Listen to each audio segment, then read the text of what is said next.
Kasi lahat ng sinabi ko, maganda ba? Yes. Pwede mong gawin sa labas. I mean, pwede huwag ka na mag-IMG member, humanap ka ng agent ng healthcare, humanap ka ng agent ng insurance, or real estate, para makuha yung mga bagay na yun. Because those are financial products that you need to hit that goal. Pero, what if I could tell you, pwede nang nagpasan mo yung middleman o ahente na nakasanayan mo. Pwede nang i-bypass natin sila. Tapos, pag member ka, ano kaya mangyayari? Ang mangyayari, diretso tayo sa partners natin, at dapat yung middleman sa traditional way sila kumikita dun sa product na binili mo, di ba?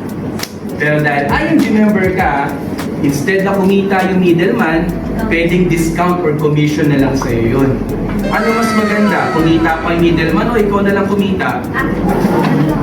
Sabihin mo nga, ako! Ako dapat ang kumita. Kukunan mo ng healthcare yung anak, dahil member ka ng IMG, hindi ikaw na lang ang magkaroon ng commission or sabihin natin, discount. Bibili ka ng real estate kaysa kumita ang isang ahente na minsan di mo naman kilala, nadaan ka lang sa mall, nabentahan ka pa, you can save at least 4% or more sa mga real estate properties na bibilin mo. Maganda ba yung deal na ganun? Yes. Parang hindi pa kayo sure. Maganda ba? Yes. Sobrang ganda.